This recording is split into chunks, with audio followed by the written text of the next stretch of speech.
Om Namo Bhagavate Vasudevaya. Om Namo Bhagavate Vasudevaya.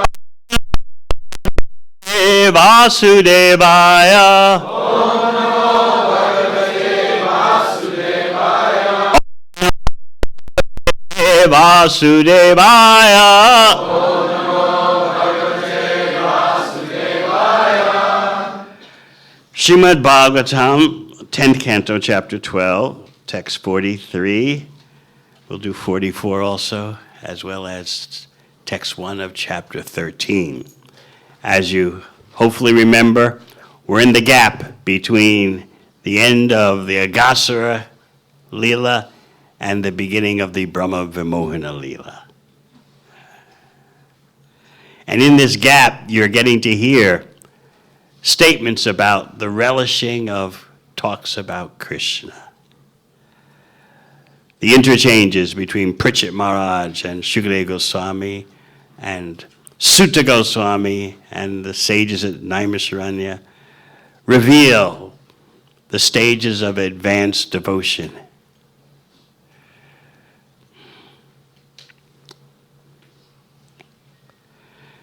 Vayam danyattamaloke Guru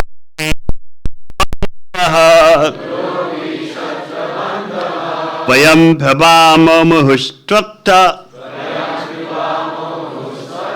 Punyam Krishna katamritam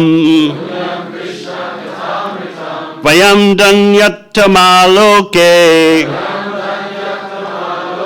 Guru Pitsatra Bandhava Vayam Pabamo Muhustata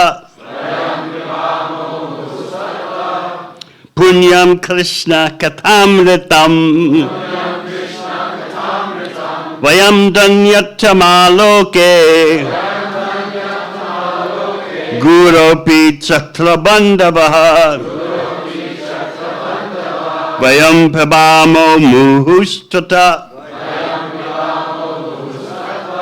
Punyam Krishna katamritam Vayam danyattamaloke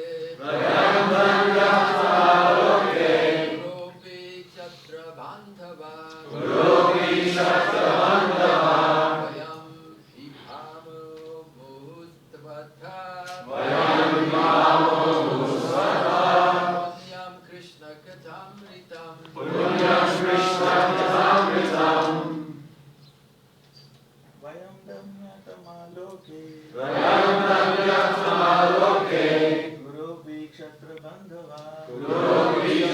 bandhava Vayam ipamo muhustata Punyam Krishna katamritam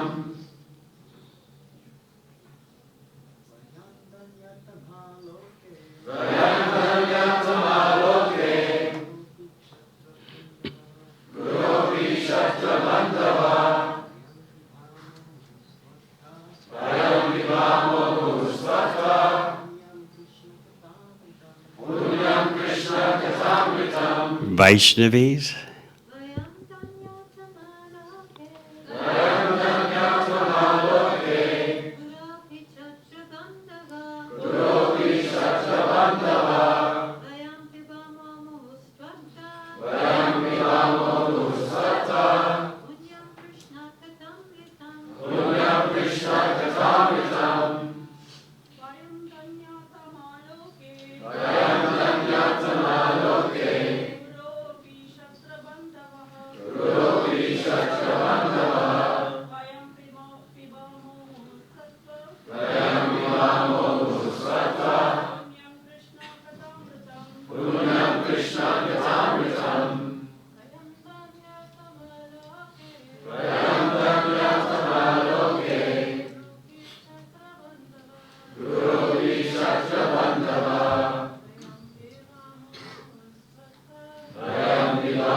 Vayam, we are. Danyatama, most glorified, Loke, in this world. Guru, O my Lord, my spiritual master. Api, although, Chatrabandhava, the lowest of the Kshatriyas, because we did not act like Kshatriyas. Vayam, we are. Pibama, drinking. Mahu, always. Tota, from you. Punyam, pious. Krishna Katha Amritam, the nectar of Krishna Katha. Translation, O my Lord, my spiritual master, although we are the lowest of Kshatriyas, we are glorified and benefited because we have the opportunity of always hearing from you the nectar of the pious activities of the Supreme Personality of Godhead. Purport. The pious activities of the Supreme Personality of Godhead are very confidential. It is not ordinarily possible to hear such activities unless one is very, very fortunate. Parikshit Maharaja placed himself as a Chatra Bandhava, which means the lowest of the Kshatriyas.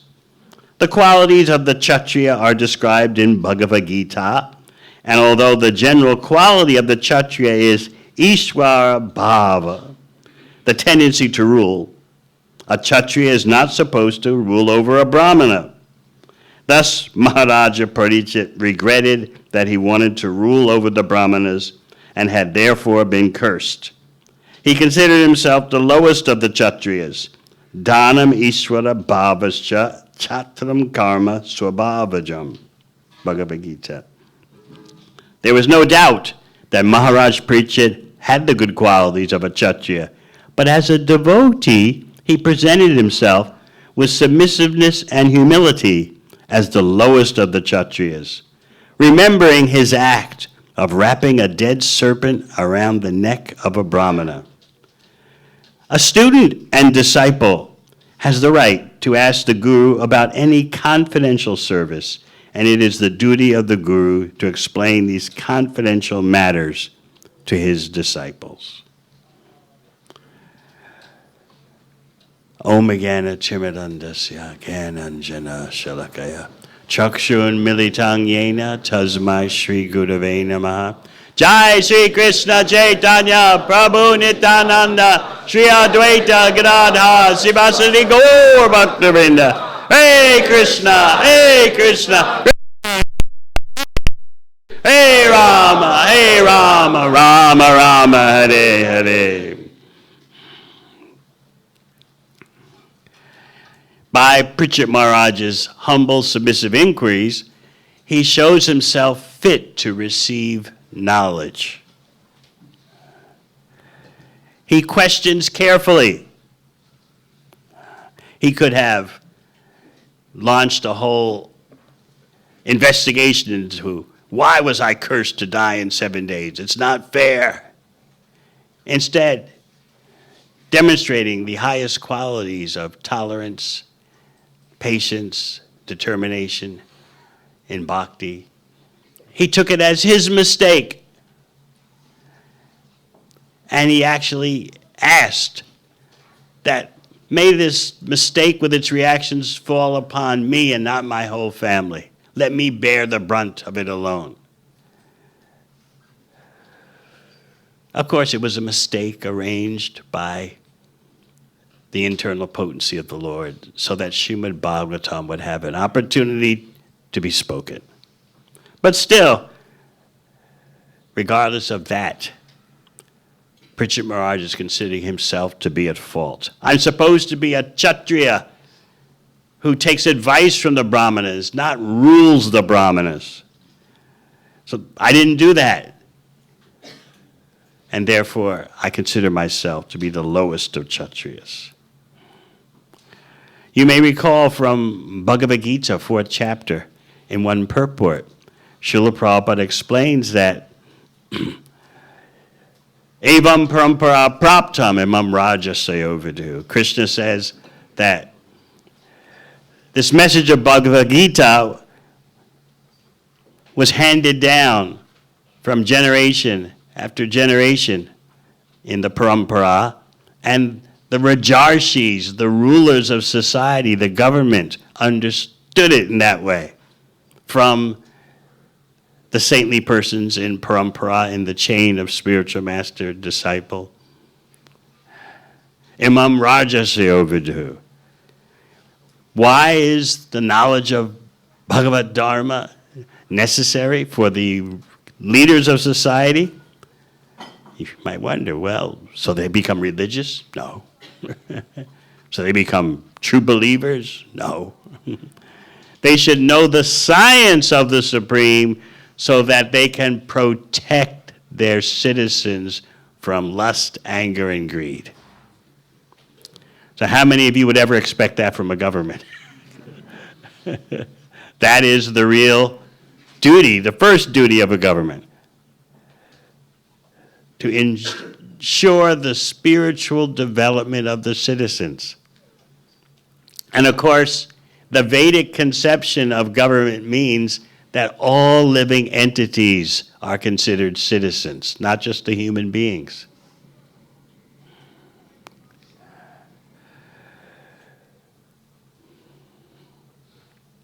It's a Kali Yuga concoction to think that only the human beings count. Human beings are most important because of their advanced consciousness and their opportunity that the advanced consciousness gives for them to achieve the perfection of life. Sometimes the Vegans, fanatical Vegans, accuse devotees of speciesism. You think, just like racism, then there's speciesism. You think the human form of life is more valuable. It is, but that doesn't give the human being the right to exploit all other living creatures. As you know, so many misinterpretations abound in various attempts at religion. Like, our scripture says that God gave us dominion over all the creatures that be. Does dominion mean to slaughter them in mass and gobble them up? Or does dominion mean to take care of them and protect them? So there's often an argument about this point.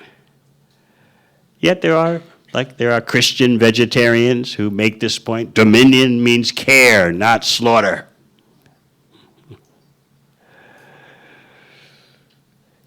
So the Vedic understanding of government means protection of the human beings from the attacks of lust, anger, and greed. And the ensuring that all living beings have enough to eat. That's the responsibility of the government.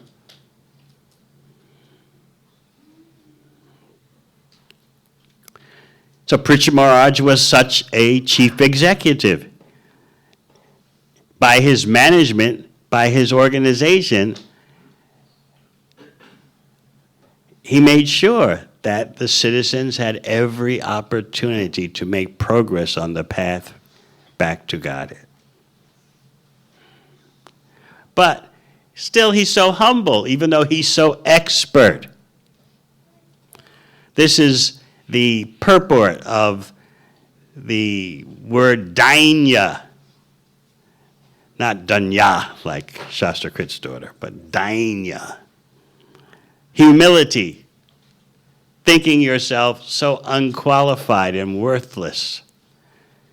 But that doesn't mean you just slouch around, mope around, and do nothing because, oh, I'm so fallen. And the Shastra says one should be humble. So therefore I can't do anything because I'm so useless. Don't even ask me to do anything. Real dainya, as Sanatana Goswami explains, means you think you're worthless, but everyone else can see what that what you're doing is so expert and so wonderful. But you don't think about yourself in that way. It sounds impossible, doesn't it? Because if you're expert at something, you want everyone to know.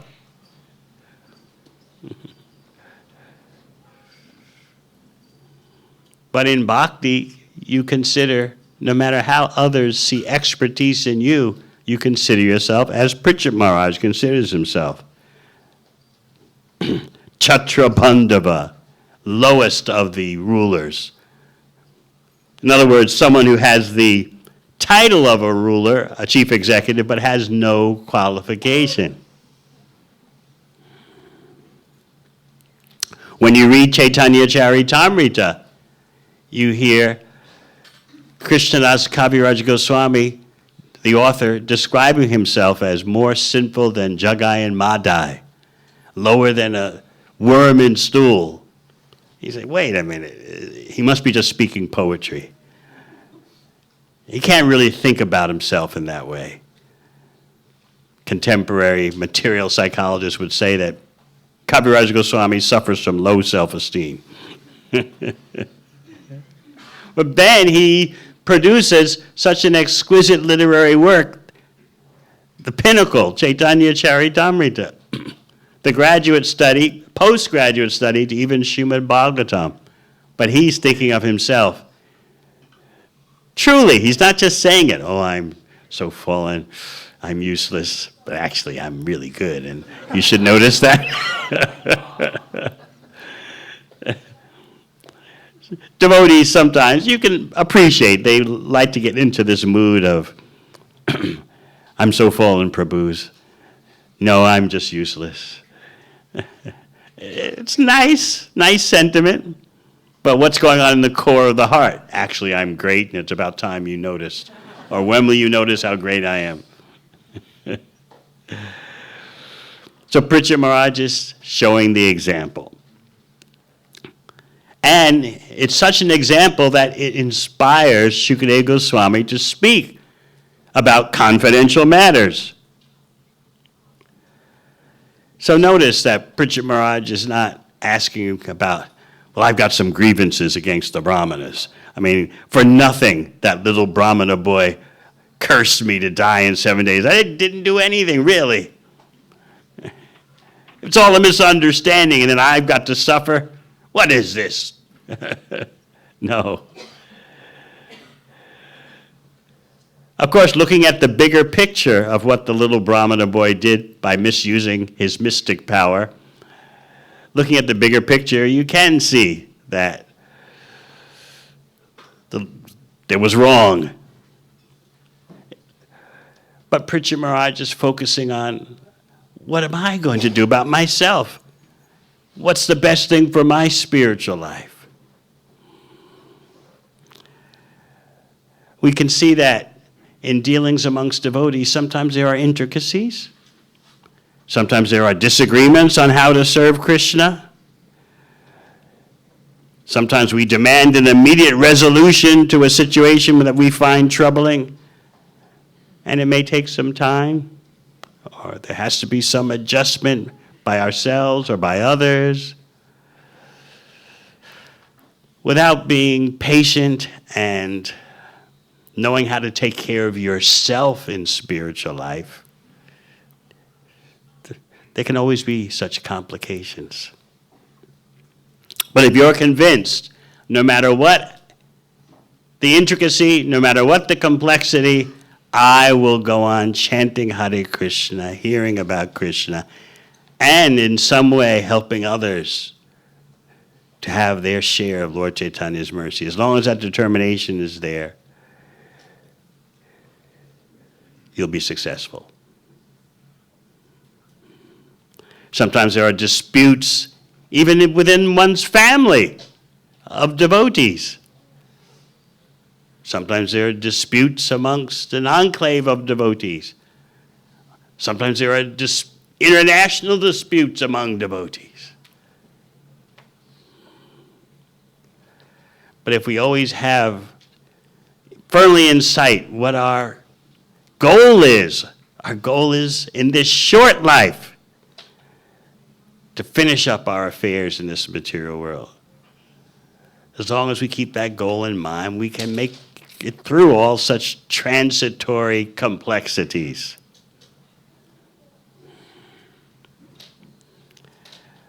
Then we're qualified as genuine disciples. If we have the capability of helping to resolve a situation, all right, but sometimes we don't. And that's a real test of our patience and determination in bhakti. But whatever is going on or not going on, we can always chant Hare Krishna, engage in Krishna's service in some kind of way. And often you'll find, I was discussing this with Radhika Prasad Prabhu yesterday. Sometimes you find you're trying sincerely to serve Krishna and it seems one road is blocked or someone's blocking your road. And it enervates you because I'm being sincere. I'm just trying to serve Krishna and someone's preventing me from doing this service. Someone else is on the list for kirtan, not me. Someone else is cooking and not me. Someone else is in charge of this, in charge of that, but not me. But there is always unlimited opportunity to engage in service. You may just have to adjust your vision. If one road seems to be blocked for whatever reason, neophyte behavior amongst devotees, misunderstandings, cultural misinterpretations, you name it. But if one road seems to be blocked, you drive up another road. And you'll see, Krishna can give you more than what you ever had before. This doesn't justify misunderstandings, mistreatments. It doesn't justify that. But this is Kali Yuga. What does Kali Yuga mean? Problems in social interactions. That's the name of the game in Kali Yuga. So sooner or later, you'll encounter such social interaction static. Not ecstatic, but static. And you may think, I took up bhakti life to be ecstatic, and now there's static.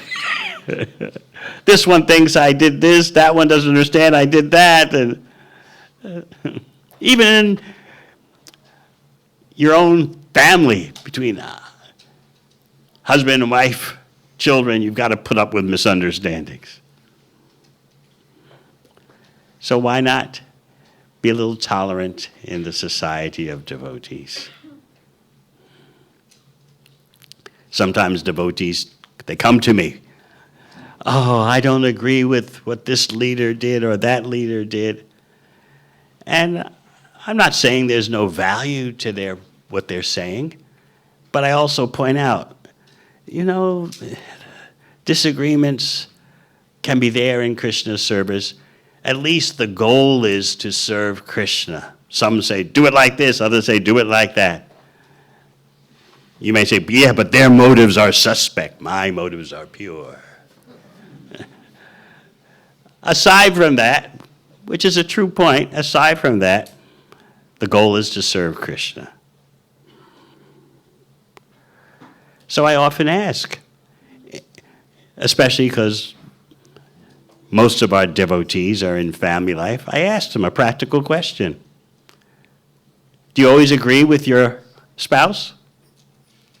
No. But you still try to keep the family together, right? Yes. So similarly, you practice tolerance at home. Sometimes in the association of devotees, we have to practice tolerance and acknowledge disagreements without sinking the ship.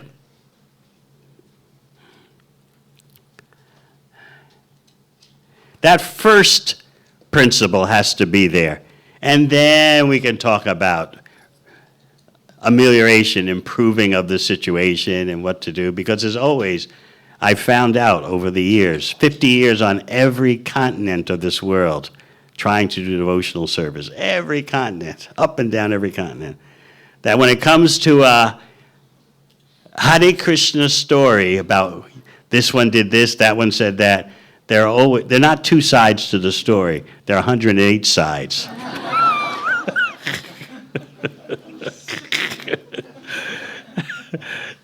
So let that be your guiding principle, because you'll get very fired up. This one said, did you hear that? This one's, I can't believe it. That one said that, and this one said like this. Oh my God, what's the world coming to?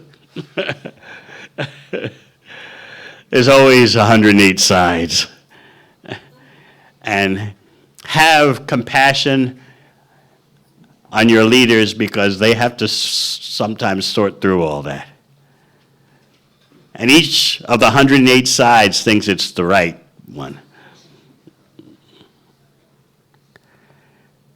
So the smart devotee in all circumstances simply tries to push on devotional service, either this way or that way.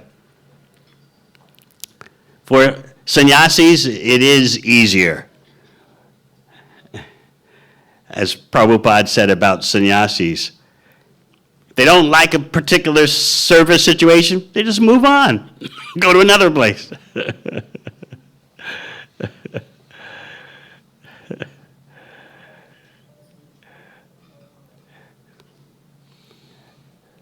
But for householders, it's more difficult. They can't just suddenly pull up roots and go somewhere else. So they have to learn how to be resilient in their particular situation. Find some other avenue to serve. Don't get locked into these battles over, as long as that one's in charge, I'm never doing anything. It is fruitless. You have a short human form of life. How are you going to finish your affairs in this lifetime? You've got a few decades. Maharaj Pritchett knew he had 7 days. You don't know that you have 7 minutes, but you're acting like you're assuming, oh, I'll be around forever. There'll be January, tomorrow, then February, and year after year I'll be around. And at some point I'll leave this body. Most likely I'll just pass away in my sleep. I just saw a statistic. In the USA, there's statistics for everything. 70% of the people who die in the USA die in a way they never foresaw. 70%. They all think, one night I'll go to sleep and I won't wake up. And that'll be how I leave my body. 70% leave this body in a way they never anticipated.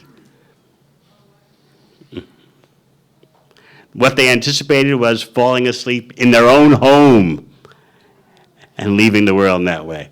They don't anticipate going to a hospital or a hospice. No.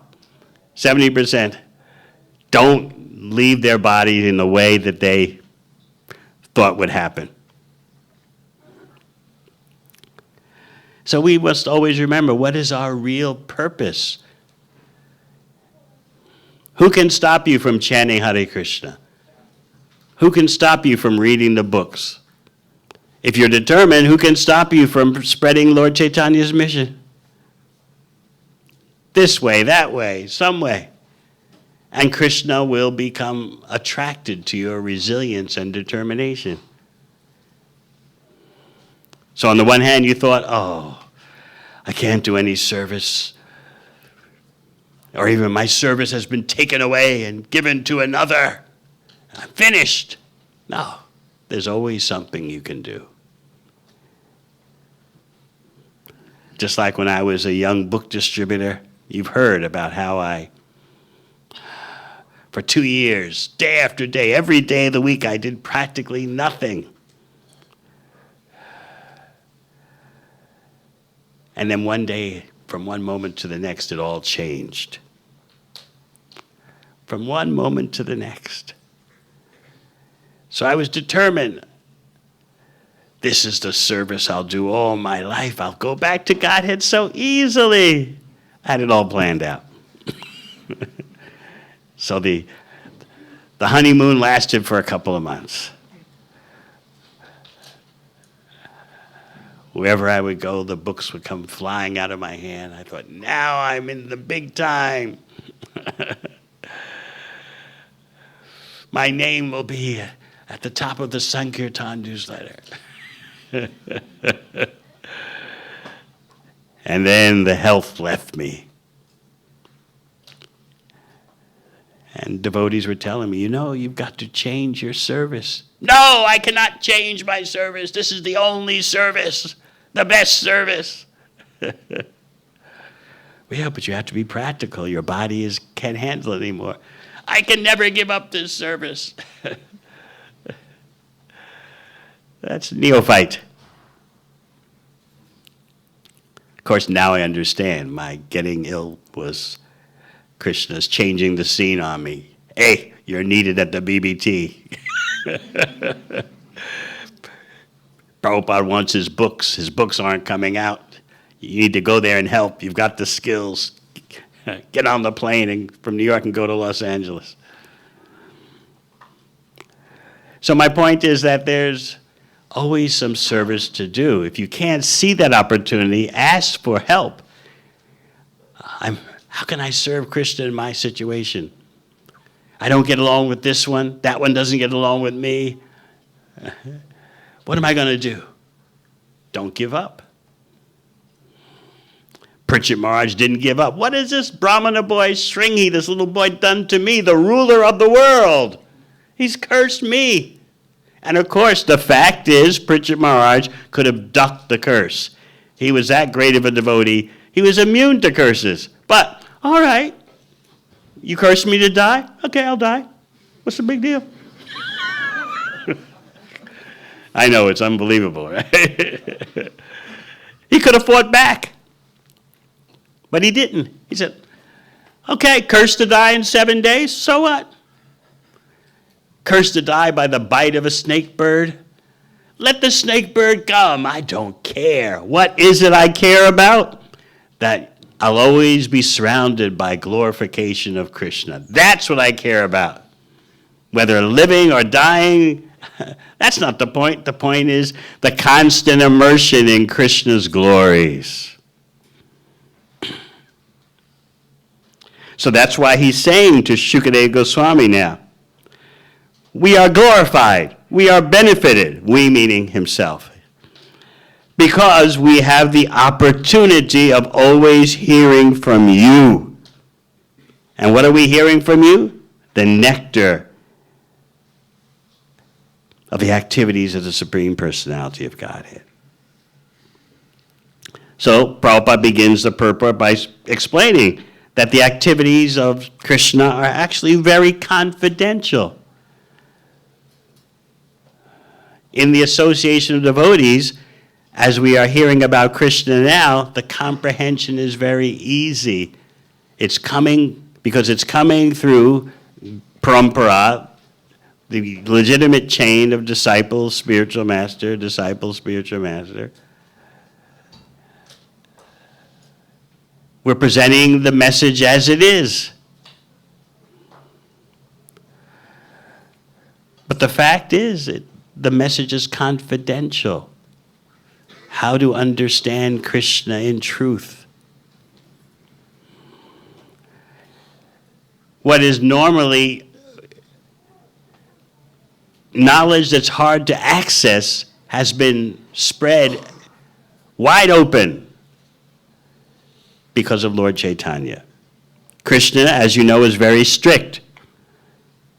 Don't think about approaching me, Krishna says, until you come to the Brahma Bhuta platform. You've heard me explain this before. You know the Bhagavad Gita verse? Brahma Bhuta prasanatma nashochati nakankshati. Be fully established in your identity as spirit soul and be always joyful. No lamentation, no jubilation. See all living entities as equal. Then you can think about starting devotional service. How many of you are in that category? Anyone? Maybe you, huh? Anyone?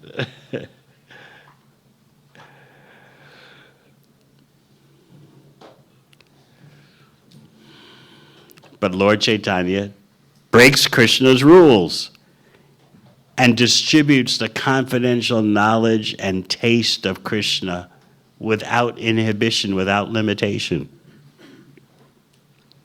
So Pritchett Maharaj is describing the normal situation. Very confidential. And therefore he's appealing to Shukadeva Goswami that even though it's confidential, because I'm trying to be a good disciple, you should answer all my questions, even though the subject matter is confidential.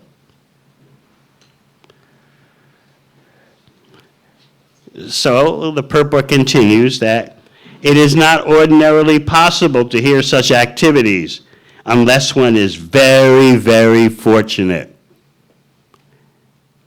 So you can ask yourself, how fortunate, very, very fortunate do you feel just to be sitting here and talking about Krishna, hearing about Krishna? You think, oh, what's the big deal? It's nice, but very, very fortunate. When you think of very, very fortunate, what? You think of someone who just won the lotto for $50 million? Oh, yeah, very, very fortunate. They've got it made. But the wealth of bhakti there's no comparison between bhakti wealth of hearing about Krishna, talking about Krishna, and mundane wealth. I know it's difficult to see that in the beginning, because you're thinking, if I had $50 million, yeah, I would use some of it for Krishna service, of course. And yes, then there'd be a big house, property investments, few cars, few trips around the world. We'll stop over in the Dom, of course.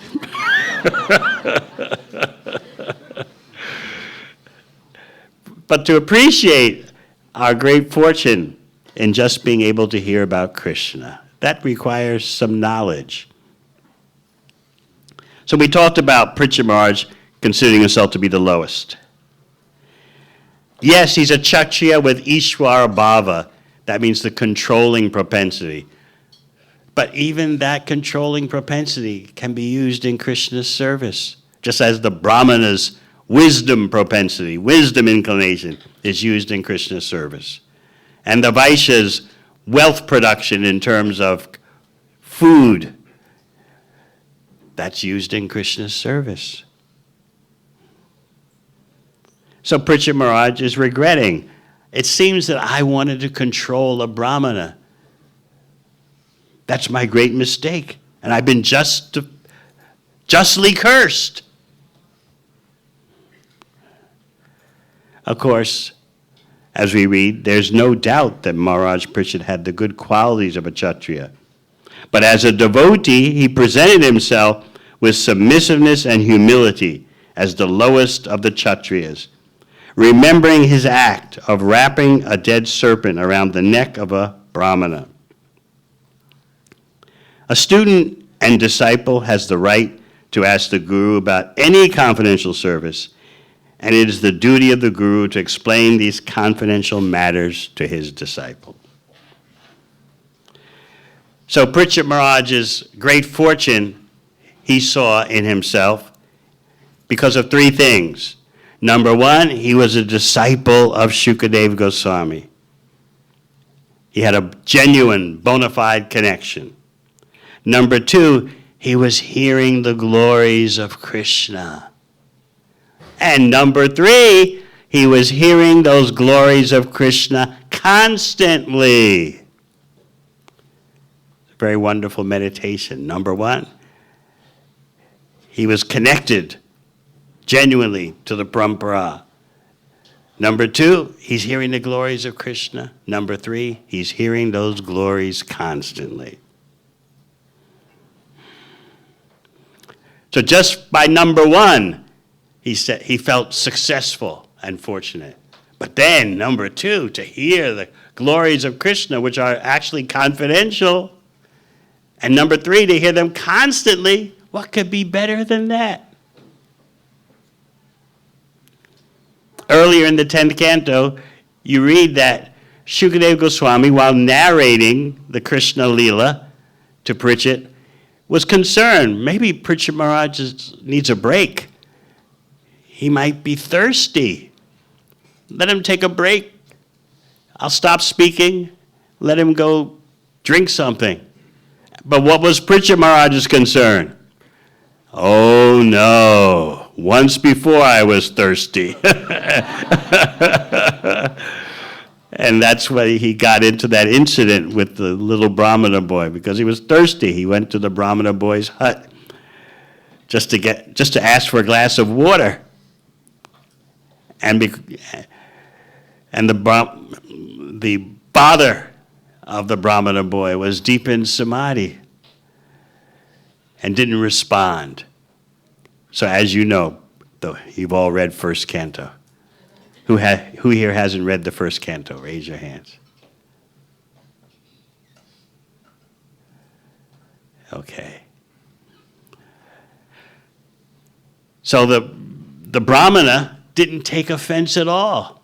In fact, he felt bad. If I had been aware, I would have, of course, offered the king a glass of water, cup of water. But the son of the Brahmana was outraged. My father has been insulted. And he misused his Brahmana power, which he had even though he's just a little boy. He misused that to curse such a chief executive who was benefiting the whole planet. Basically, you could say he arranged for the assassination of Pritchett Maharaj. And here's Pritchett Maharaj saying, oh, let it happen. My only concern is that the glories of Krishna should continue to flow into my ears. Let me be assassinated. How detached Pritchett Maharaj was. Royal opulence, family, power over the whole world. And he walked away just at the drop of a hat, as they say. Okay. Krishna wants me out of here, I'm out of here. That's the attitude of a real devotee. Krishna wants me to stay, I'll stay. Krishna wants me out of this world, out of this body, I'm out. Because the service is eternal. Krishna's glories are eternal. We'll talk more about that eternality when we discuss Srila Bhakti Siddhanta Saraswati Thakur on his disappearance days commemoration. So let's go to text 44.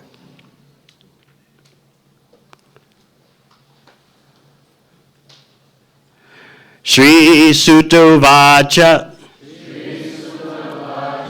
Itam Saprishta Satu Badarayanis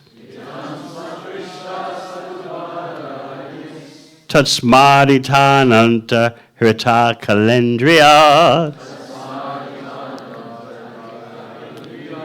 Kritra Puna Labda Bahirdrashi Shanai Pryahatam Bhagavatotamotama. Now this is Sutta Goswami. This is not Shukadev. This is Sutta Goswami, who has been relaying the conversation between Shukadev and Pritchett. Sutta has been relaying that to the sages at Naimisharanya, headed by Shonaka. Translation. Sutta Goswami said, O Shonaka, greatest of saints and devotees, when Maharaj Pritchett inquired from Shukadev Goswami in this way, Shukadev Goswami, immediately remembering subject matters about Krishna within the core of his heart, externally lost contact with the actions of his senses. Thereafter, with great difficulty, he revived his external sensory perception and began to speak to Maharaj Pritchett about Krishna Katha.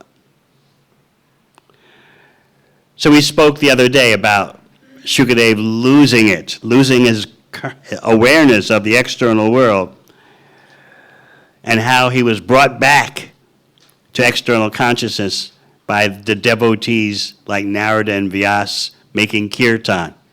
And we spoke several times about how Pritchett Maharaj, being a wise chief executive, knew there's going to be a possibility that when we talk about Krishna, Shukadeva Goswami is going to lose the plot. Have some kirtan instruments around. We'll make kirtan and bring him back to external consciousness.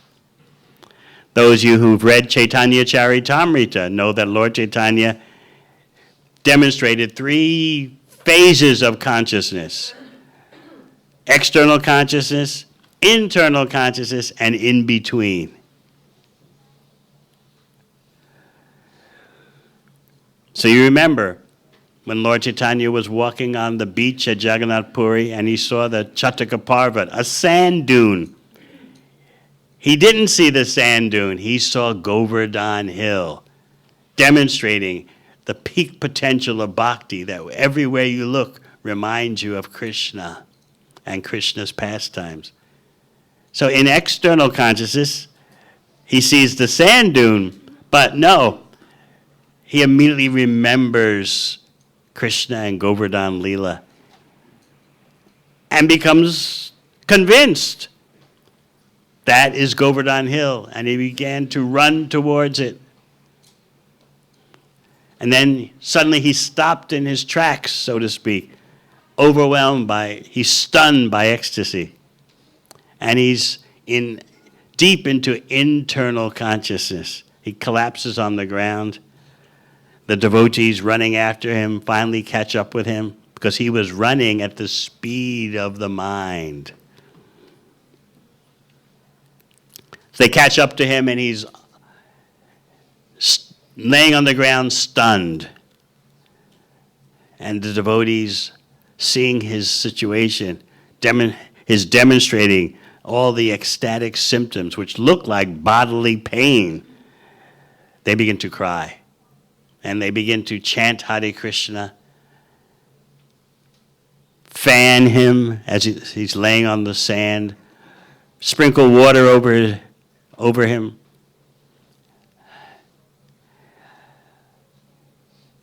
And as they're making kirtan, after some time, Lord Chaitanya seems to come back to normal consciousness, meaning acknowledging the external world. Suddenly he stands up, Hari Bol! And the devotees are all happy. But Mahaprabhu is looking here and there.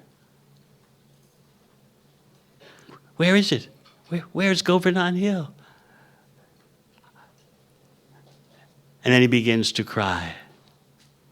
I was at Govardhan Hill, and I saw Krishna walking up Govardhan Hill with the cows and the cowherd boys. And then from the other side were coming the gopis, headed by Srimati Radharani. And then Krishna and Srimati Radharani enter a cave on Govardhan Hill. And I was asked to collect some flowers for them. Suddenly I heard this tumultuous sound. That was the devotees making kirtan on the beach. What happened? Where is Govardhan Hill? And then he begins to cry. Oh no, I had a chance to be in Krishna Lila. I had a chance to assist Radha and Krishna.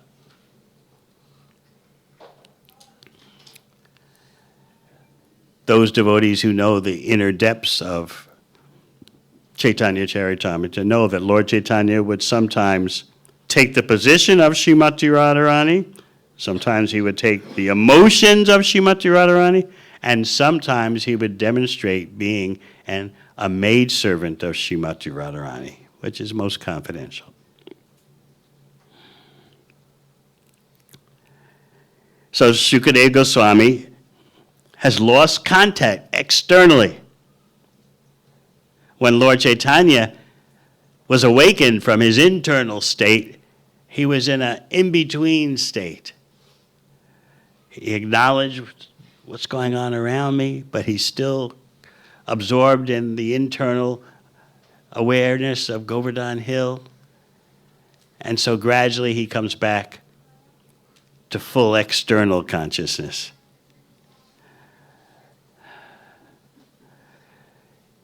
So Shukadeva Goswami comes back, so to speak, to external consciousness and begins to speak to Maharaj Pritchett. So Jiva Goswami explains that Shukadeva Goswami's senses were stolen by Krishna.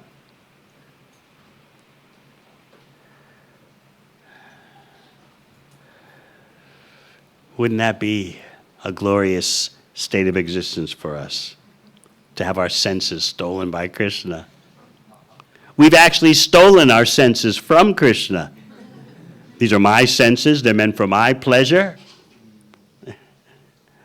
Our senses are very personal to us, aren't they? My eyes, my ears, my tongue, my sense of touch.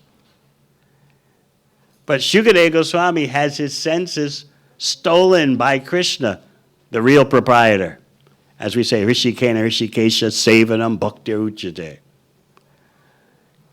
Krishna is Rishikesh, the Lord of the senses.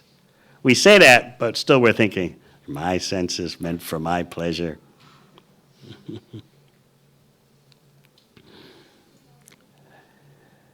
Another instance you may remember from the third canto, Uddhava answering questions from Vidura, and Uddhava just hearing questions about Krishna is gone from external consciousness.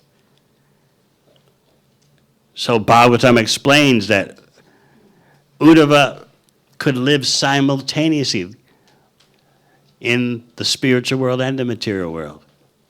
But hearing questions about Krishna, he just fully took off for consciousness of the spiritual world. So he only came back after a while and gradually became able to speak, to answer Vidura's questions about Krishna. This is bhakti at its peak. Just by hearing about Krishna, you're gone to the spiritual world. Or, looked at from another angle, if you're existing simultaneously in the spiritual and material world, that's the peak potential of bhakti. That's what we're striving for. In the case of Uddhava, spiritual world for him means Dwarka, not Braj. Hearing the questions by Vidura sent him.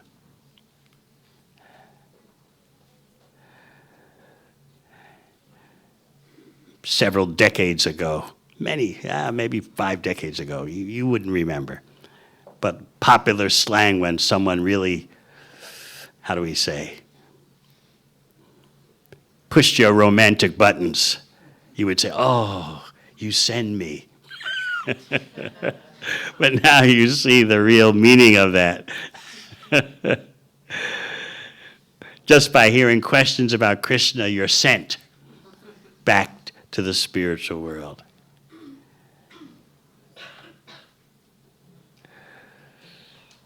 So that happened with Uddhava, and now you're hearing it happen to Shukadeva Goswami. This is the power of hearing about Krishna, talking about Krishna. Let's not take that for granted, ever. All right, text 1 of chapter 13.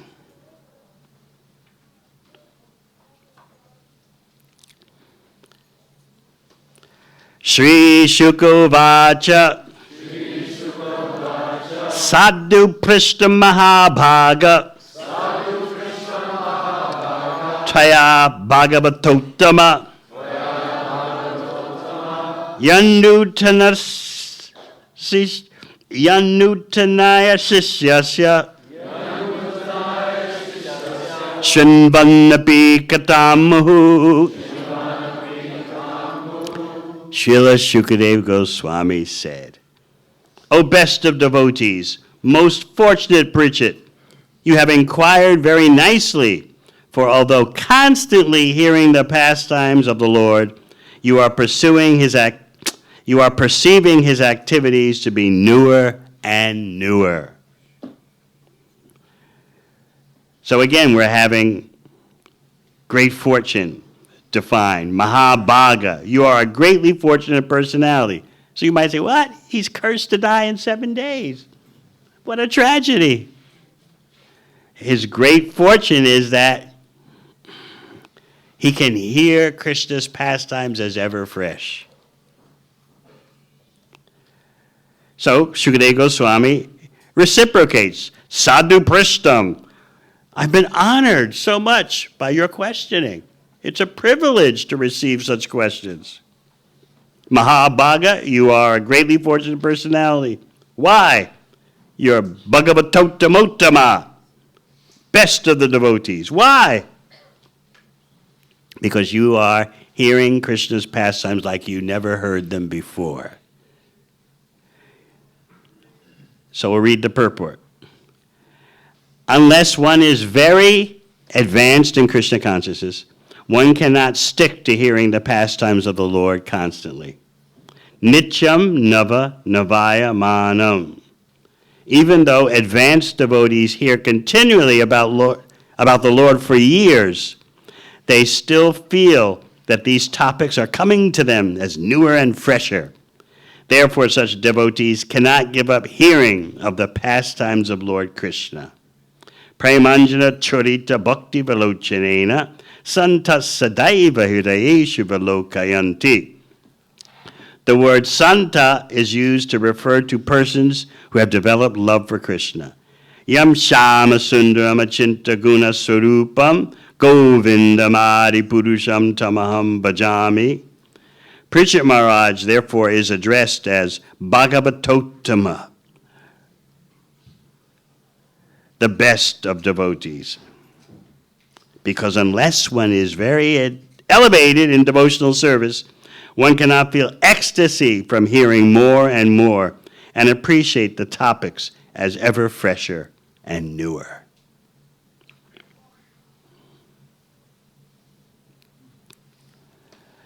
So this is the standard that we're aspiring for. To be able to hear about Krishna as if we never heard that before. Ordinarily, you know what it's like to hear things you've heard before again and again. Often when you go to family gatherings, there's the usual trip down memory lane. I remember when you did this and you said that, right? I get it from my mother. She's 95, and I remember you as a little baby, and you were like this, you were like that. I said, Mother, every month when I call, you say the same thing.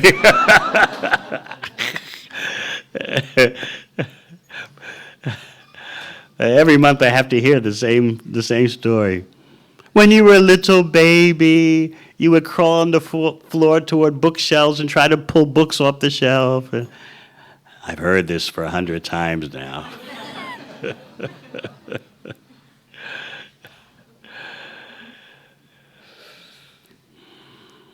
So we might think hearing about Krishna's pastimes is like that.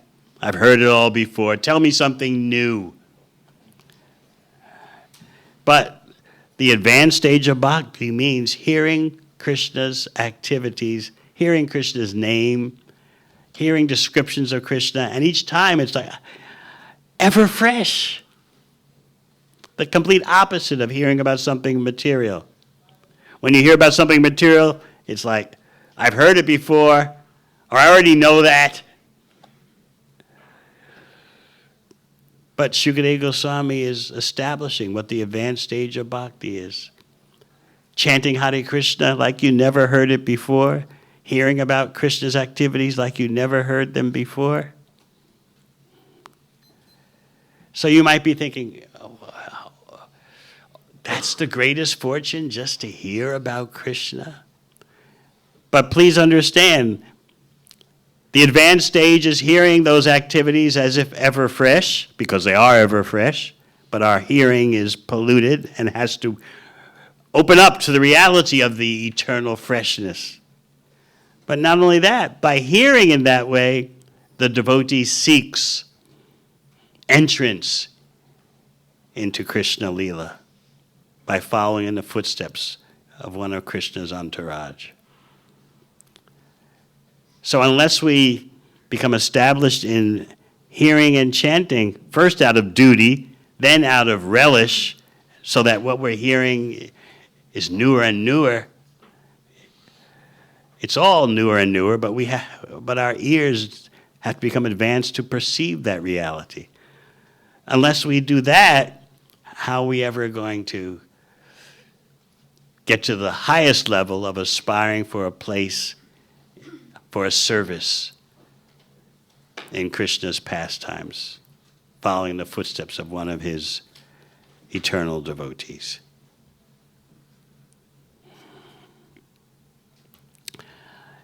So today is the disappearance day of Srila Bhaktisiddhanta Saraswati Thakur. We'll try to speak something about him. Srila Bhaktisiddhanta Saraswati Thakur took bhakti out of the village setting, in which,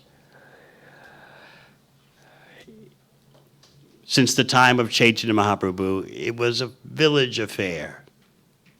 The guru would be in one village and would have a few disciples.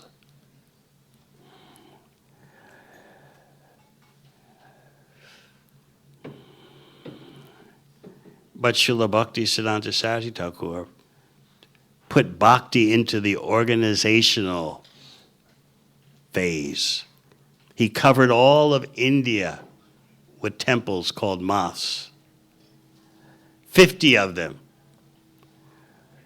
showing that why shouldn't we use the best that the material world has to offer? Why don't we use that in service to Krishna?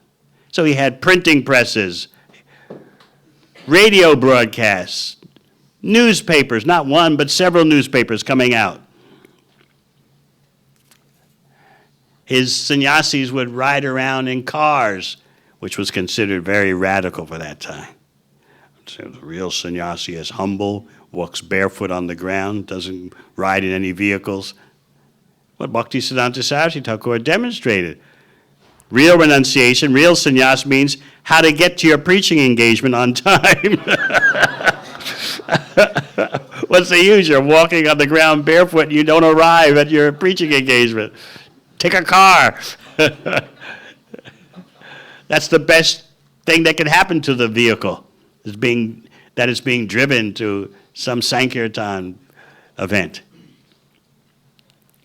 So he startled everyone by this principle of yukta vairagya, which he said is actually very mystical. How everything in this material world is meant for service to Krishna, not to be neglected saying, oh, it's material. So he's publishing newspapers, he's publishing books, he has a printing press right in the middle of the temple in Calcutta. His preachers are riding around in cars and wearing shoes, which is considered, ooh, that's not real renunciation. He violated all the taboos. Very, dramatically. He didn't hide it. Krishna should have the best. Everything should be used in his service. He made a big, like sometimes in New Zealand they have these, like in Hamilton they have these agrarian festivals, or what do you call them? Field days? What do they call them in general? I know that's isn't that the specific title? A and agriculture and what? Pastoral. A and P. Yes. So thousands of persons come. So Bhaktisiddhanta Saraswati Thakur organized one of those big expositions, is the word I'm looking for. Big expositions occupying many acres of land in Mayapur. And he astounded everyone by lighting up the whole exposition grounds with electric bulbs. That was considered, whoa, electricity.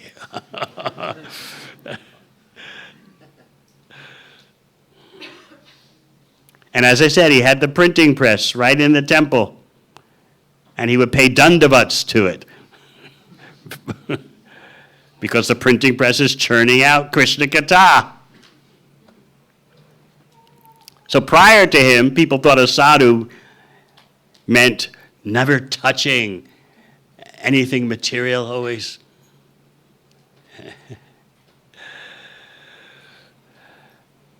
But Bhaktisiddhanta Saraswati Thakur violated all those taboos and said everything belongs to Krishna, everything should be used in Krishna's service.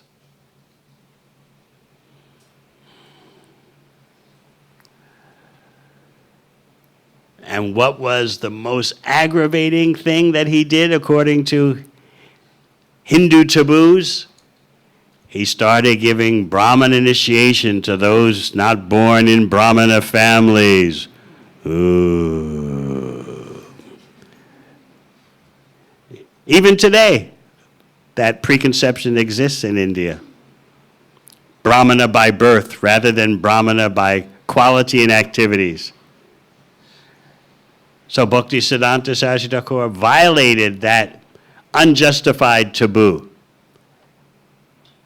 and demonstrated that by the process of bhakti, anyone, no matter what their birth is, can become a qualified brahmana. In fact, more than a qualified brahmana, they can become a Vaishnava, a bhakti yogi.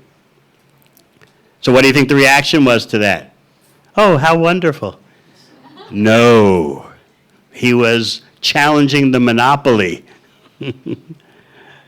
Because even today in India, you'll find people who think, my father was a brahmana, so automatically I'm a brahmana. And when you have a monopoly, you become attached, and you don't want anyone crashing your party. You don't want anyone entering into your guaranteed exclusivist status. What are these so-called brahmanas Bhaktisiddhanta Saraswati Thakur is making? They're all born in low families. He's challenging the established order. In other words, if anyone can become a brahmana, that'll ruin our business. We want people to worship us. We want people to bring their donations to us as the brahmanas who are born in families of brahmanas. But if anyone here, there, no matter what their birth status, can become a brahmana, then what's going to happen to our income? What's going to happen to our prestige? So Bhaktisiddhanta Saraswati Thakur took on that challenge, which was so monumental that even his life was threatened.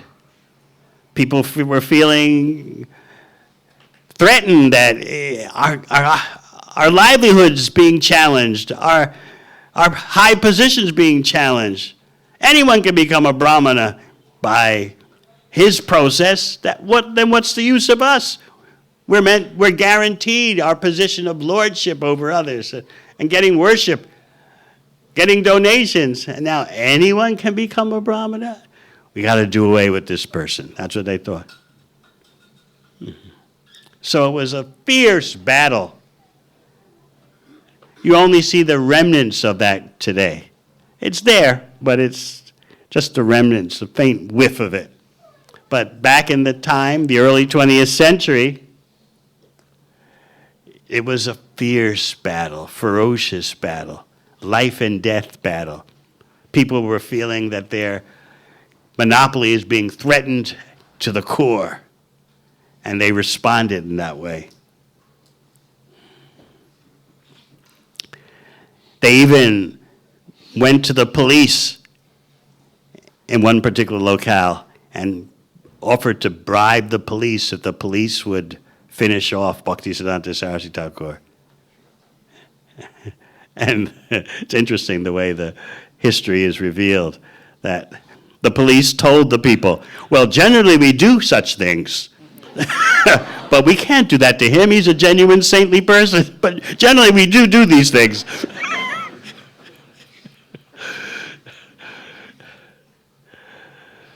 That's how intense the whole struggle was. But today we'll be initiating Brahmanas. They weren't born in Brahmana families,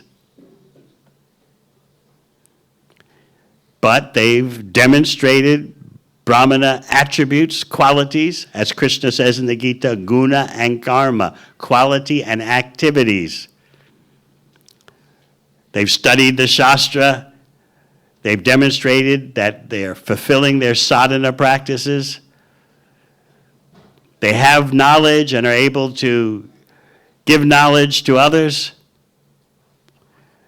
So this is all because of Srila Bhaktisiddhanta Saraswati Thakur, who took Bhagavad Gita straight. Krishna says guna and karma, not by birth. Krishna says by your quality, by your activities. Nowhere does he mention Brahmana by birth in Bhagavad Gita.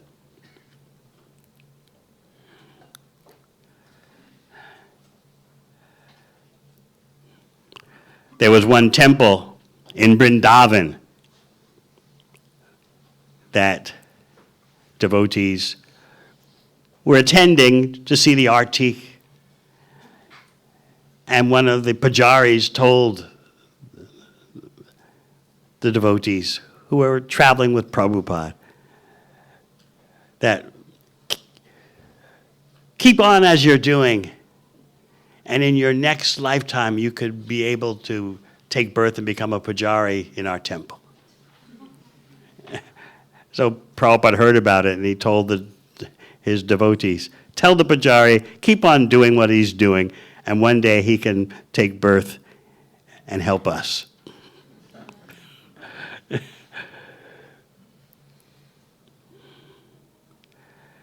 So there were so many prejudices that Bhaktisiddhanta Saraswati Thakur had to deal with.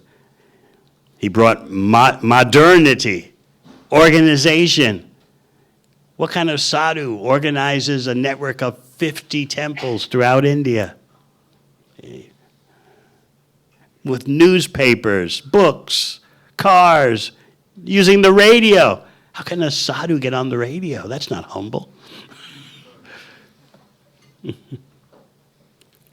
So Srila Prabhupada took that vision of Srila Bhaktisiddhanta Saraswati Thakur and took that same vision and applied it to the whole world.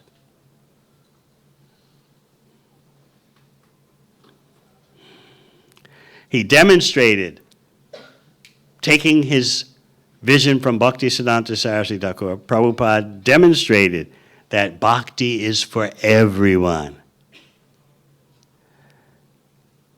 Sometimes I have to inquire from our guests who they're coming from more traditional Indian background, and they come to our festival here and they see the chanting and dancing. So I asked them, it's not too enthusiastic for you, is it?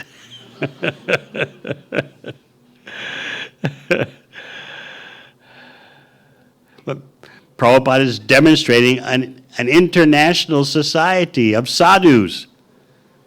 Just like the sun rises first in India, but the sun is for everyone. You don't say, oh, the Indian sun, will it come out today? Supposedly the sun comes out later today, by the way. No, the sun is for everyone. Similarly, Krishna is for everyone. But whoever showed that? Whoever demonstrated that? Who's ever demonstrated that Krishna is for people in South America, for people in Africa, for people here, there, Europe, North America? No one ever demonstrated that. So Prabhupada took the vision of Bhaktisiddhanta Saraswati Thakur,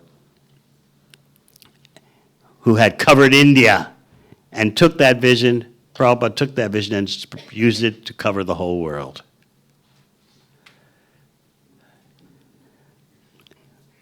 And then he went back and focused on India. This was his strategy. Because before leaving India for the West in 1965, he didn't have much success in preaching Bhagavad Gita as it is in India, the land of Krishna. He said because at that time in India, people were so absorbed in technology, industrialization. What is this bhakti? What is this Bhagavad Gita? That's been holding us back for centuries. We need technology. We need industry. So then Prabhupada did what we call the pizza strategy.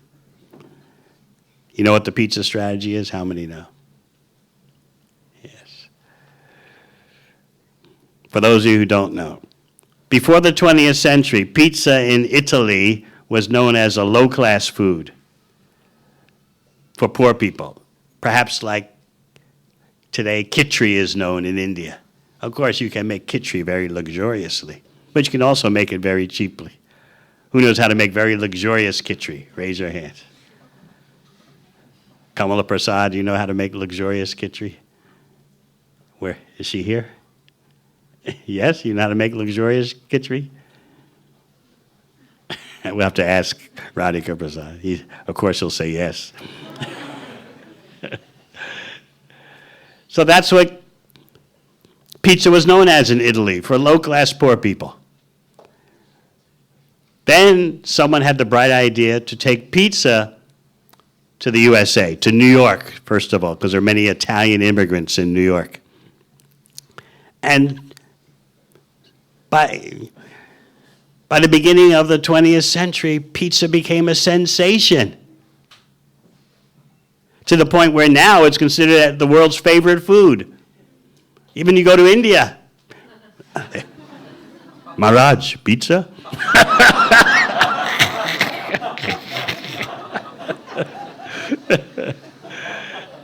And devotees compete.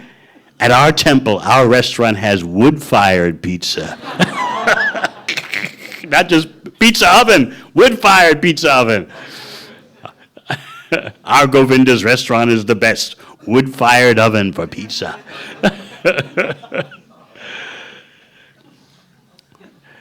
So what happened? Prabhupada felt that in India they weren't taking Bhagavad Gita as it is very strictly.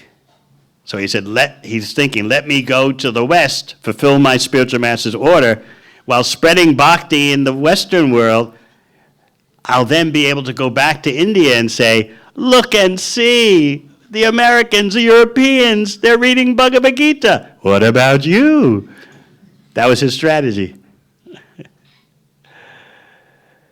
Because at that time, the whole world was emulating the Americans, and so Prabhupada thought, if I make some bhaktas in the West, which is good for the West, and then bring some of them back to India, it'll cause a sensation, which it did.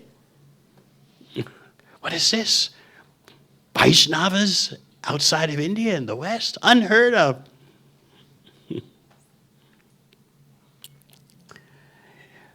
Maybe not so much today, but some of you may have had experience in the cities in India or walking in the rural areas, and people come up to you and just... Anyone had that experience? Sometimes they even just walk around you like you're a tourist object.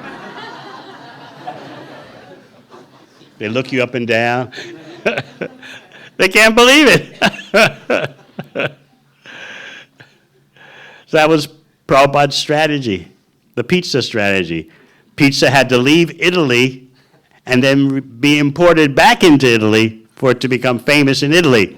Now in Italy, everyone considers pizza, we always loved pizza. Pizza was always our first-class food. It wasn't so. Similarly, Prabhupada took his Western disciples back to India with him and showed, just see, the Americans, the British, they're chanting and dancing.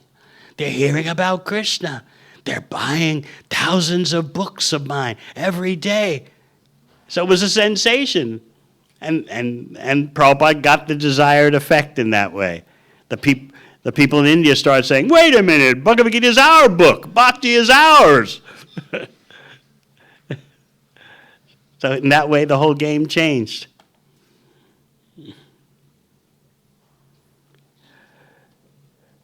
Just like if you ask Radhika Prasad or Kamala Prasad, did you intend to be a Krishna Bhakta before coming outside of India or Fiji or whatever?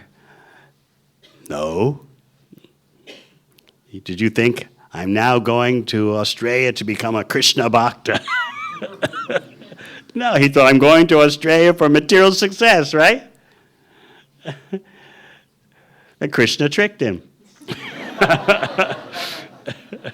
It's wonderful to be tricked by Krishna. So Prabhupada took this ingenuity from his spiritual master, Bhaktisiddhanta Saraswati Thakur, whose disappearance we're celebrating today. The disappearance of a Vaishnava is as glorious as the appearance. That takes some spiritual maturity to understand. But it is the fact of the spiritual reality. All right, any questions? Yes? When we take a spiritual master, the mercy coming from the spiritual master is the ability to engage in Krishna's service. And I was just wondering, how can a disciple qualify himself more to do service, like yourself, going behind the Iron Curtain and... My days of underground behind the Iron Curtain is not the only service you can do. I'm thinking, look at Nandishwara. He can build anything. I can't do that. And while building, you're always thinking, how can I do this service nicely for Krishna? Just like we have devotees who are painters here, house painters. And all day long while they're painting, they're listening to lectures. We have devotees here taking care of teaching school.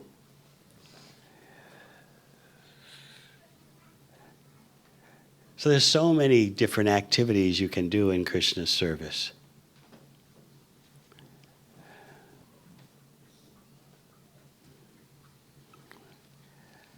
So if you can't see an opportunity for engaging in Krishna's service, ask. What service could I best do? You can always ask.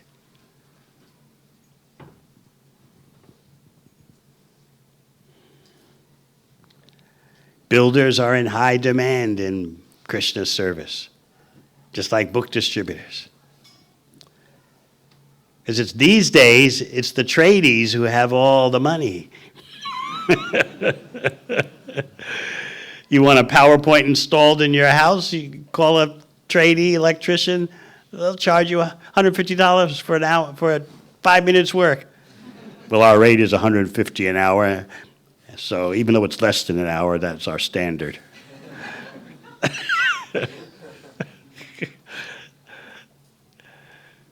So we need all those skills. Plumbers, as Krishna Prasad will tell you, plumbers are at the top of the food chain. Plumber, who wants to be a plumber? You don't want to be a plumber until it's time when you get paid. And then you think, oh.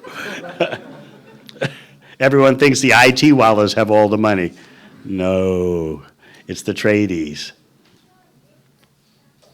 That's one of the things the ex-Prime Minister of New Zealand told me 20 years ago. He said, we don't want people going to the university and thinking they know so much and can tell the government what to do. We're going to arrange society so that the tradies make more than the university graduates. And that's exactly what's happened. You may go to Vic or Massey or Waikato University, Auckland University, get your master's degree. But then you've got $40,000 worth of student loans and a well-situated master electrician, a Sparky, is making much more than you will.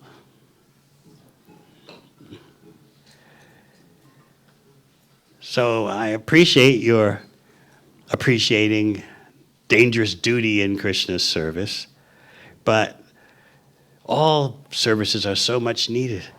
What about someone who knows how to cook? How has the prasad been for this festival?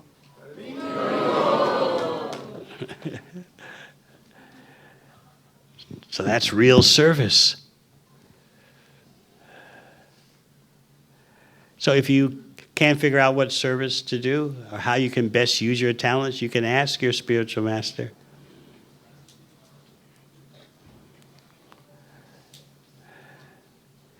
You don't have to fantasize that, oh, when will the day come when I go off to Vietnam or Laos? And especially if you're a family man.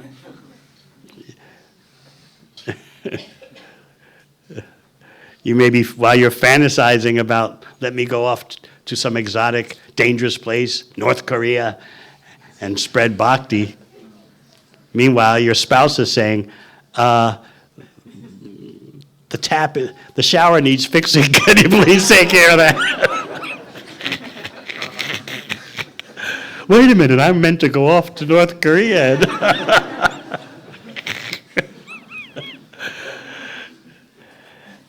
Anything from this side?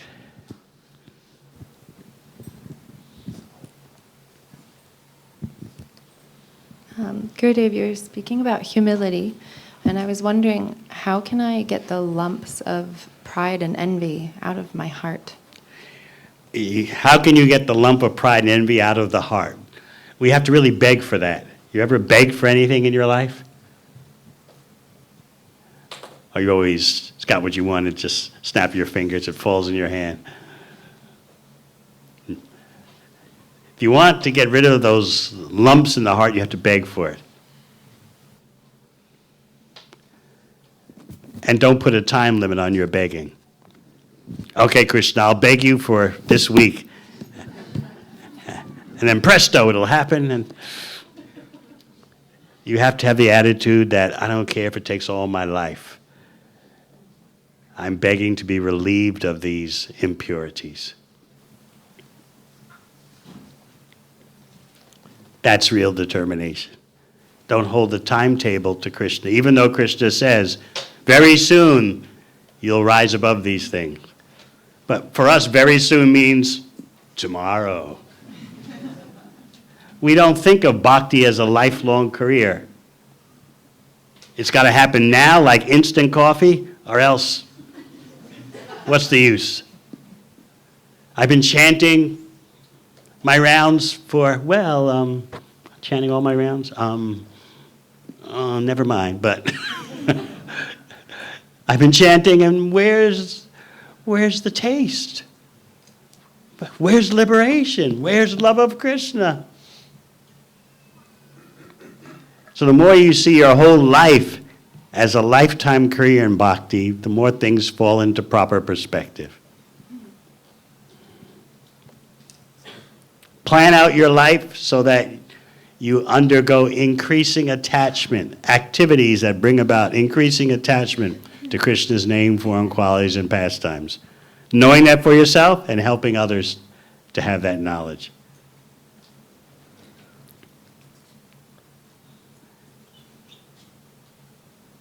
Sometimes, for example, for book distributors, that for that particular service, which is not the only service, although it's so important, so crucial, Srila Prabhupada would say, just keep going out on book distribution every day.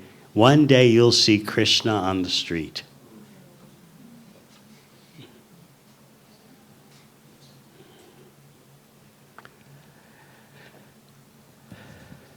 Yes? How can we tell that we're getting sufficient amounts of hearing and chanting in? You can always ask, is this a sufficient amount for my stage in devotional service? And always examine whatever time you have for hearing and chanting, how are you using that? Are you just simply falling asleep? or surfing the internet, or what are you doing? These days, what's considered part of hearing and chanting? Chatting on social media. That's Shravanam Kirtanam. About anything.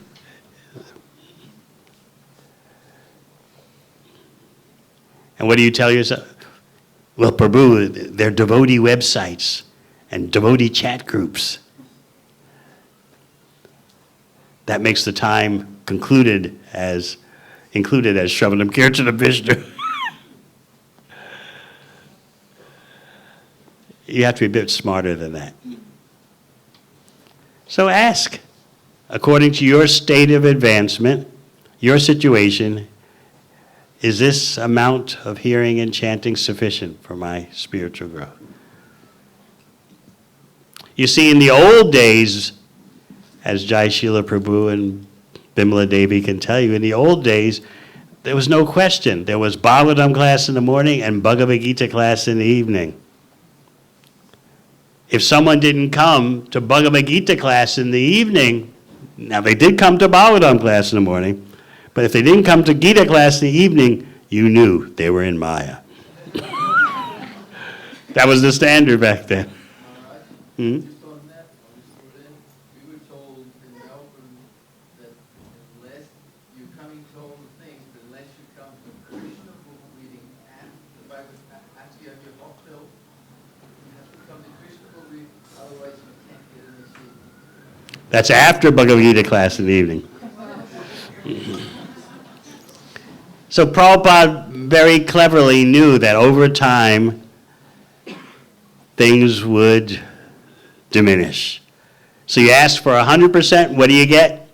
80%. You ask for 80%, you get 50%. Down and down it goes. So he asked for 100%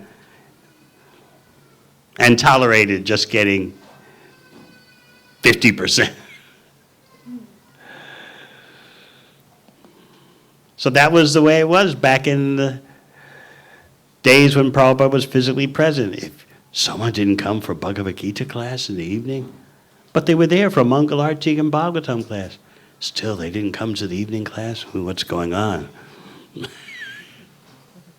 It was called the ISKCON sandwich. Morning program, evening program, service in between. But that was back in the days when almost everyone was in the ashram. Now, most of our devotees live in their own facilities, their own home, or they're living with other devotees in a private residential circumstance. So that, the residential aspect has changed in terms of where people live, but the focus on hearing and chanting about Krishna shouldn't change. Obviously, if you're single, you have more opportunity to shape your life for hearing and chanting about Krishna. Family life brings obligations, brings responsibilities, brings challenges to your focus. Still, the opportunity, the imperative, the necessity of hearing and chanting is for every ashram.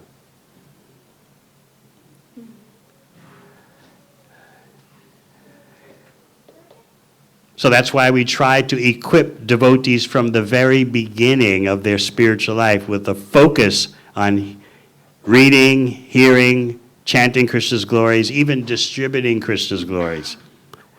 Knowing that most of them will marry. Just like yesterday you had a marriage. Yes?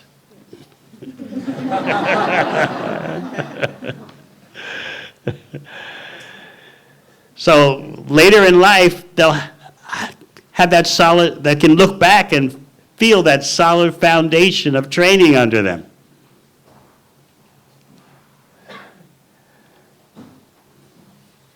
So it's a fact, generally speaking, our Braj Kamuta's life is not going to be as simple as it was before. I think that's fair to say, yes? Would you agree, Jai Srila Prabhu?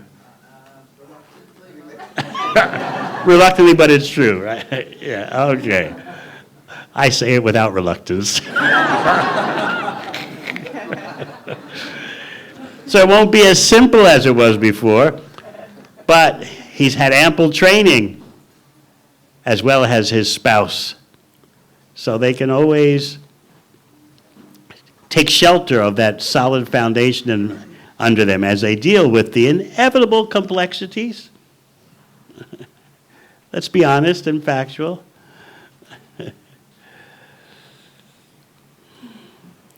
So that's how we try to compensate for the lack of the famous ISKCON sandwich these days.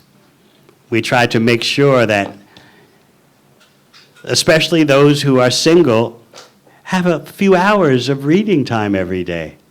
Many parts of the ISKCON world consider that to be revolutionary.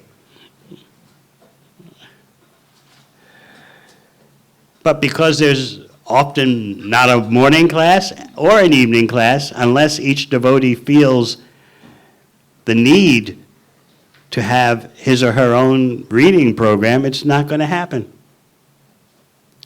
So I'm always so happy to hear how all the individuals, whether male or female, young or old, they're reading the books.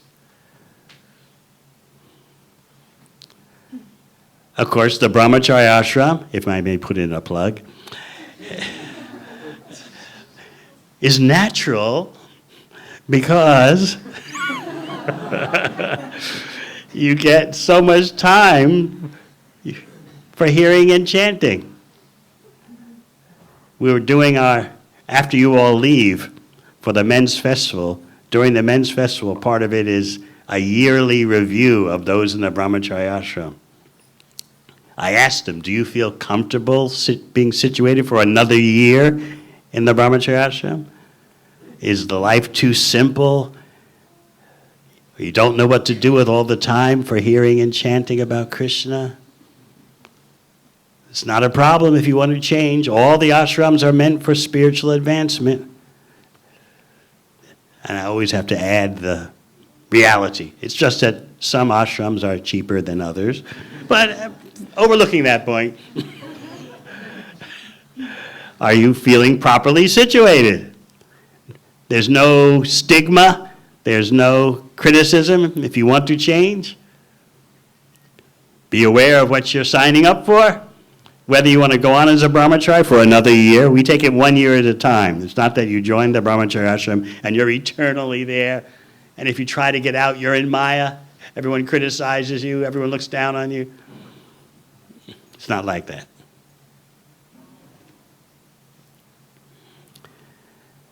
So we ask each brahmachari, are you feeling okay for going on like this the next year?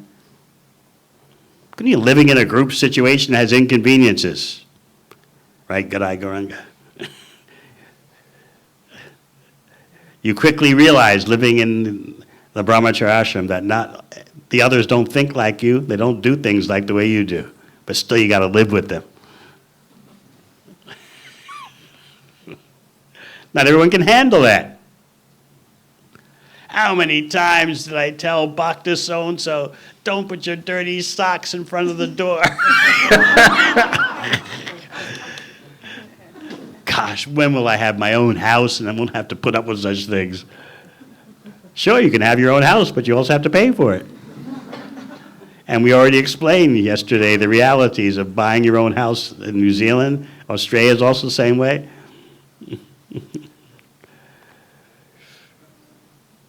So each individual has to add up the pluses and the minuses.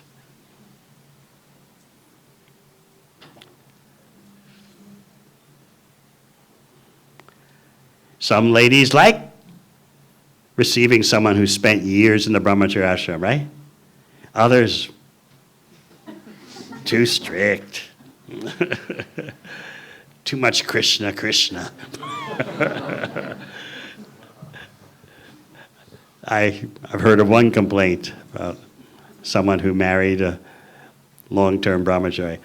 All he wants to do is play in mridanga and read Srimad Bhagavatam.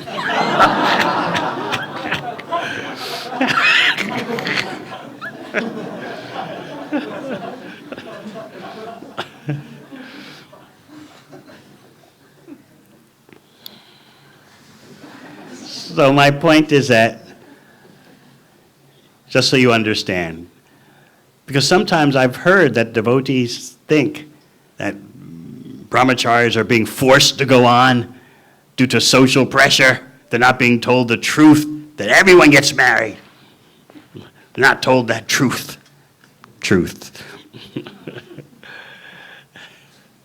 They're being locked up. They try to get out and they're discouraged. It's all Maya, don't do it. That's not the case.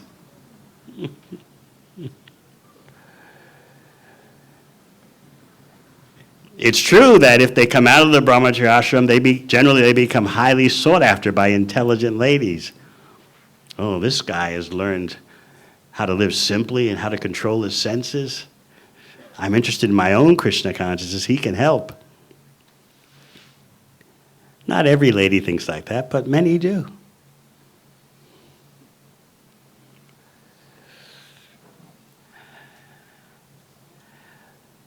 Anything else?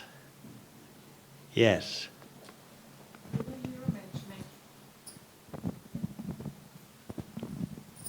You were mentioning that when we have difficult situations, we can just stop our chanting. But sometimes it can be that when in difficult situations, we chant, but we don't chant with focus. Yes.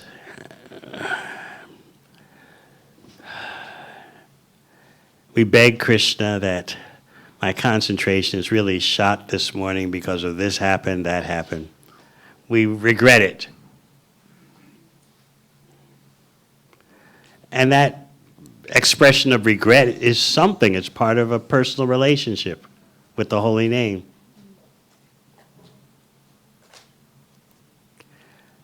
Krishna's a person.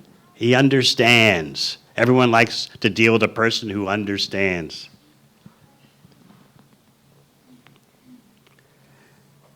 I always have to bring it down to home, down to the level of basic personalism, because otherwise we think Krishna is some kind of concept or vague force, and here I am trying to chant his name, and I can't concentrate because I got this on my mind. I don't want it on my mind, but that's the way it is. Oh, Krishna won't understand. I'm condemned. I'm doomed. What if your husband said to you, I really am trying to concentrate on what you're saying, but I got these work worries on my mind. Would you just, you would cut him. You would appreciate that he was trying, right? So Krishna's a person too. That's my point. We always forget that. No one cares that I'm trying to chant with attention, even though I got these complexities on my mind. What job, how to pay this bill, that bill. You pray to Krishna, please, I'm trying my best, I'm very weak. I regret this inattentiveness, please help. But if you don't have any regret, if you don't appeal like that, then what's the use? So just like you said, if your husband would say, I'm trying to hear what you say, it's just, I got all this on my mind, this happened at work, that happened at work, you would feel sympathetic.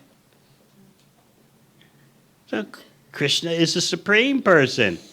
Why do we make him into some kind of terrorist, sadist? Anything else? This side.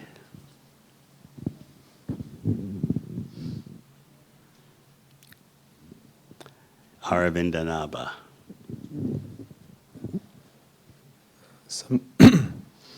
Sometimes devotees talk about being burnt out or not being balanced and doing too much. So I'm wondering, we may receive some advice from a spiritual master, but we don't fully understand it or not sure if we can do that. So should we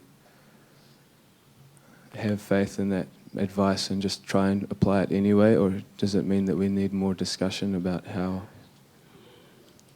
You can always inquire. It's not an impersonal system. You saw the personal dynamics between Shukadev and Pritchett Maharaj. It's a two-way street of listening, speaking, reciprocation. So if you want clarification, you ask for clarification. I can see basically our problem is impersonalism. We are so quick to turn Krishna into stone and our spiritual master into stone, and, well, he said this, that's that. No point in even communicating any further. You can't live your home life in that way, can you? Well, she said this, that's it. Nothing more I can say about it. Nothing. No need for me to bring it up again. Boss, finished. That's not how your personal home life will proceed. So why should it be that way with your spiritual master? Probably there's something you don't understand. It could very well be that there's some information the person is missing. But it's the same mentality I see with Chittamohini's question. You turn Krishna or the Guru into some kind of entity that doesn't reciprocate and doesn't respond.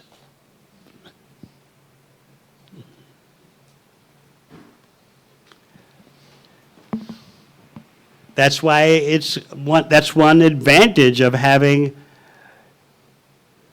guidance from someone nearby, so you can have this to and fro.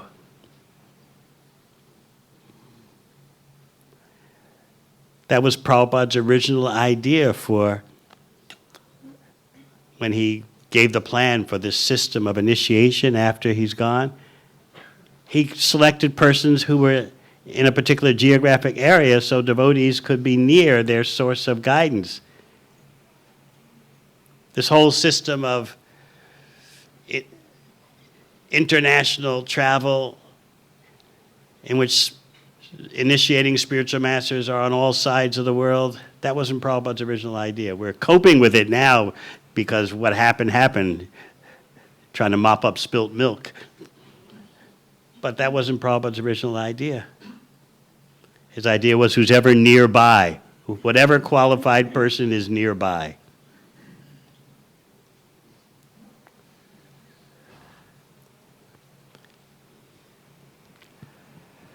Okay, how am I going to do this? We don't have breakfast, but we have an initiation ceremony at 11.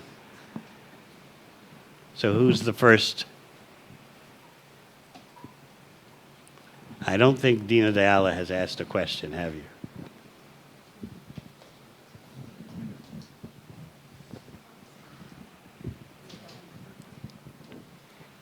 Guru Maharaj, yesterday in Bhagavatam class, towards the beginning of your class, you said that Srimad Bhagavatam teaches us how to feel love for the Supreme Personality of Godhead. This is interesting because usually I would think that you can't be taught to feel anything. So could you please describe how this is true? Nitya Siddha Krishna Prem Saju Kabunoi Shavanade Shuddha Chitte Koreye Udoi. Pure love for Krishna is eternally established in the heart of all living beings, and it can be revived by the process of hearing and chanting. That is the verdict of Sri Chaitanya Mahaprabhu. You already have it, but it's covered over. You have to revive what you already have. And Srimad Bhagavatam is the authorized process, just like chanting, for reviving what's already there, your dormant love for Krishna.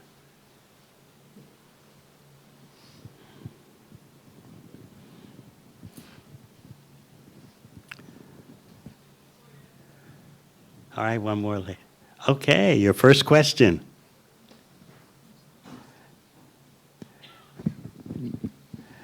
Maharaj, all glories to you. We should introduce him first. Of course,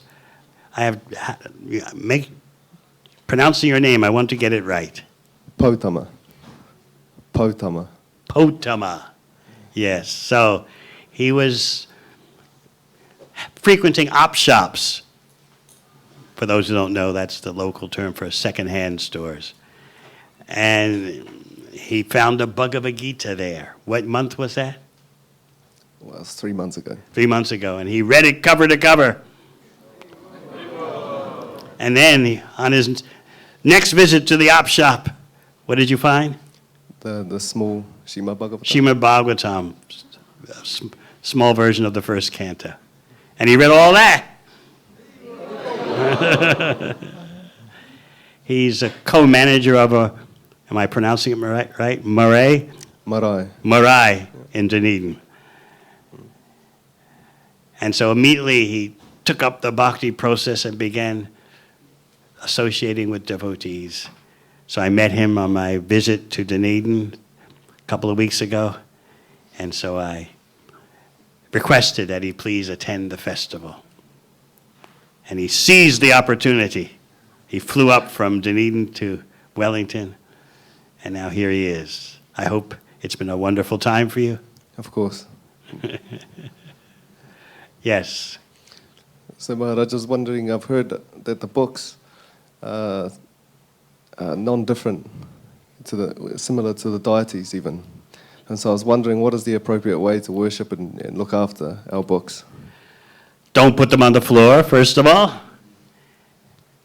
And secondly, if you're smart enough to have that realization, always treat your books in an elevated way. Keep them nicely, not just thrown here and there at the foot of your bed or something, or on a shelf in the bathroom. Treat them as a deity, and the books will reciprocate with you in that way.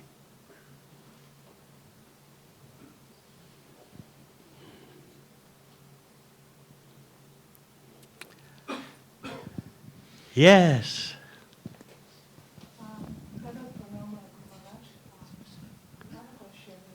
How has been your stay here? All right, it's not, I have to ask, it's not too enthusiastic for you? Yeah, definitely it is very enthusiastic. I mean, Not too much for you? not too much, yeah. But I mean, seeing you around all the time is really pleasant because we happen to see just once in a while for lectures in the temple in Sydney. So definitely it is a pleasure moment. You can keep up with the ladies when they do their... No, not it.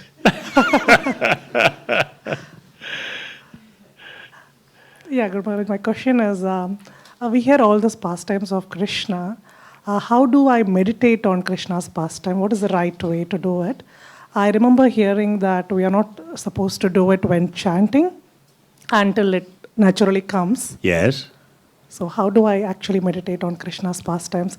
Because I try to meditate when my mind gets a chatter, mental chatter kind of things, out of stress or out of some other, some other distress. When I get that mental chatter, I try to meditate on Krishna's pastime, but I don't know whether I can do that, or is there a right way to do it? You mean when you're chanting or other times? Other times.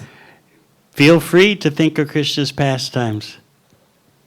But when you're chanting, focus on hearing the sound, and then naturally, by focusing on the name, the form, qualities, and pastimes will come.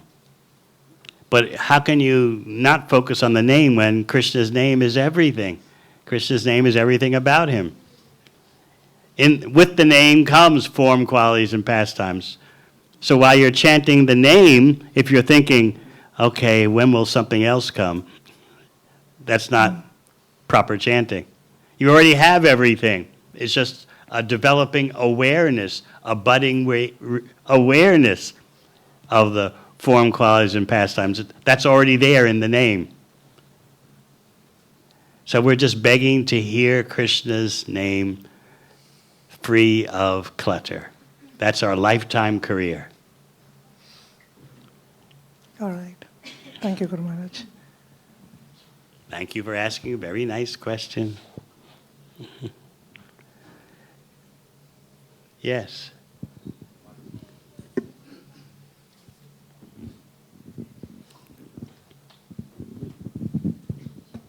Thank you, Gurudev. You were mentioning how the Yogamaya potency is only active in Goloka and Gokula. And then there was Goloka and Gokula. No, I said it's active in Goloka Vrindavan and the material world when Krishna has his pastimes. Yeah, okay, sorry. And then today you're mentioning how Parikshit Maharaj was inspired by a potency to act in such a way so subsequent things could happen. So my question is, with personalities like Lord Brahma and Indra, when they act in a certain way, they're not residents of Raj, but they're acting in a certain way that seems to facilitate Krishna's pastime. Are they influenced by Mahamaya, or what potency is acting there? Sometimes it's both. Indra especially is quite a character. Brahma was acting under the influence of Mahamaya, but Krishna decided to show him and bewilder him with Yogamaya. And Krishna gradually removed the coverings of Yogamaya step by step. First Brahma saw this, then he saw that, then he saw that. The same thing happened even with Balaram. Balaram was bewildered by Krishna in the Brahma Vimohana Lila. So generally speaking, conditioned souls are influenced by Mahamaya, and liberated souls in conjunction with Krishna's pastimes, Krishna's desire, are influenced by Yogamaya. Generally, but there's always these fine points. We shouldn't confuse the forest for the trees. There are always these details. Okay? Thank you.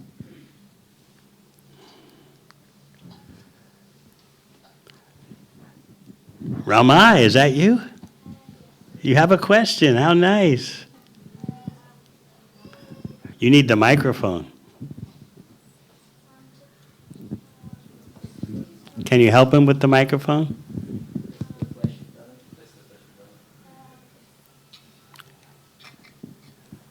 I heard once in class if you want to please Krishna, you need please Radha, and if you need please Radha, you need please Krishna. Then shouldn't you please Lord Chaitanya, because Lord Chaitanya is the manifestation of Krishna and Radha?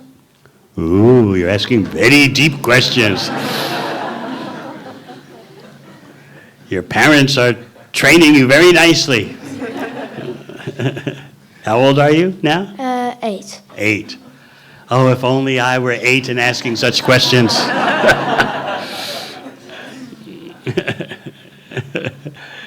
Yes, Lord Chaitanya is Radha Krishna combined. So if you try to serve Lord Chaitanya, that's the easiest way to attain Radha and Krishna. Okay? Okay. Or you want more? Thank you. I thank you. So on that note, I think we'll have to stop because we have a yagya at 11 a.m. supposedly. You think we'll make it, Munichari? Yes, we will. Okay. Will I make it? That was the question.